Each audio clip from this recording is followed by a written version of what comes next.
Les presento a nuestros invitados. Magdelivia Hidalgo es la directora ejecutiva de FLAMUR, la Federación Latinoamericana de Mujeres Rurales. Y por cierto, tienen un mérito extraordinario porque llevan 7 años a esta altura dando la batalla para lograr lo que se acaba de anunciar ahora. Bienvenida.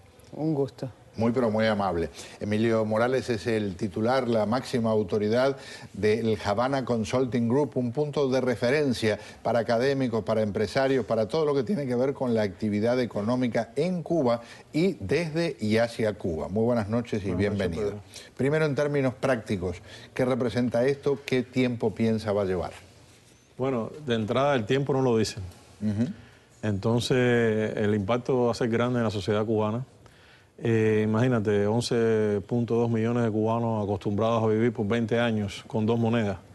Una casi sin valor, que es con la que le pagan los salarios y ellos pagan a su vez los subsidios que le da el Estado, como el servicio eléctrico, el gas, el agua, el teléfono y los productos que venden en la libreta de abastecimiento. Y la otra moneda, que es la fuerte, que es la que dejan los turistas y la que llegan a través de las remesas familiares. Entonces ese convivir se va a acabar y va a haber una sola moneda. Y ahí es cuando los cubanos va a impactar durísimo en la sociedad cubana. Porque por más que busquen el ajuste que quieran, va a haber una devaluación tremenda de lo que es el peso cubano. Va a haber muchas cosas. Primero, lo que hay que ver es, ¿están creadas las condiciones para dar el paso? Yo creo que no. Primero, hay que estimular la productividad de trabajo. Eso, la reforma no ha logrado eso todavía. Ellos empezaron con un plan de despido de 2 millones de personas y no llegan a 400.000. Entonces, eso es un lastre muy grande. La otra cosa es que el sector privado ha llegado a un techo, a un punto, y los profesionales no tienen derecho a trabajar en la parte privada. Entonces, es toda una incógnita. Hay que ver qué pasa con... Hay que hacer un cambio del rate de cambio de la moneda. Hoy está a 25 por 1. ¿Cuál va a ser el próximo paso? ¿A cómo lo van a poner? No se sabe. ¿Qué dicen los cubanos en las calles de La Habana? Veamos. Cuando se trata, por ejemplo, de un aire acondicionado, de un refrigerador, de un televisor, ya la moneda es más alta, sigue siendo alta para los nacionales en el cambio. Y el poder adquisitivo todavía está por debajo de los ingresos de las personas. Así que, no obstante que la medida ha sido ya paulatina para ponerla, todavía no es suficiente.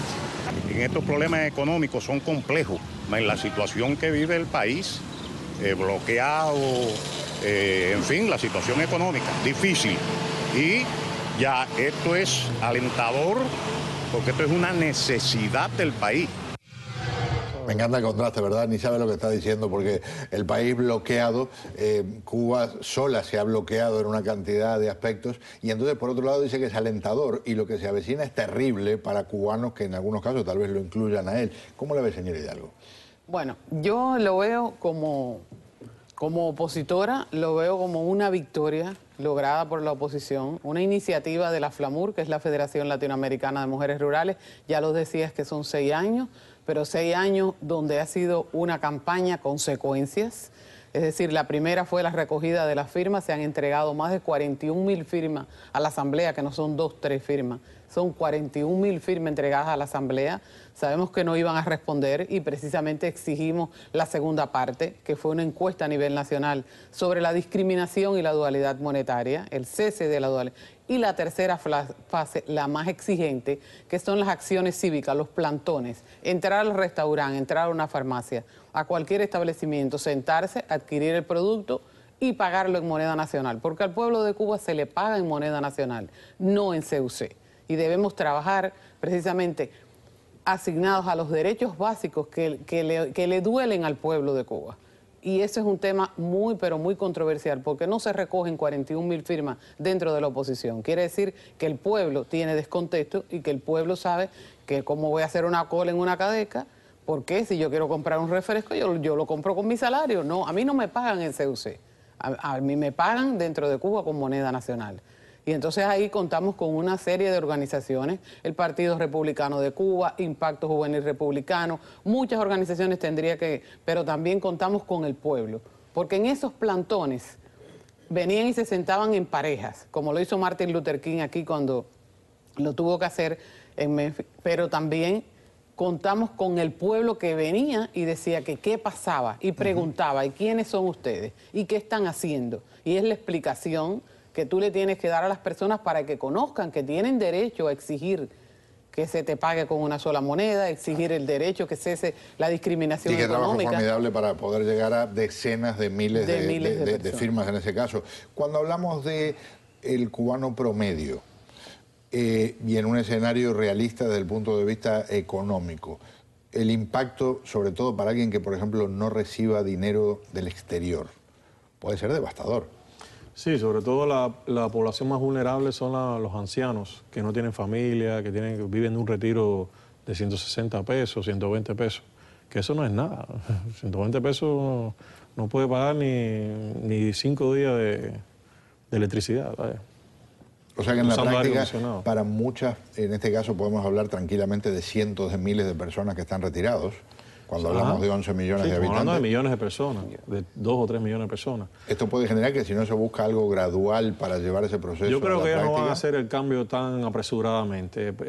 Ahí en la nota hay algo que tiene sentido común y es que ellos van a ir por fases. Lo que no han dicho cuáles son las fases ni en qué consiste cada fase.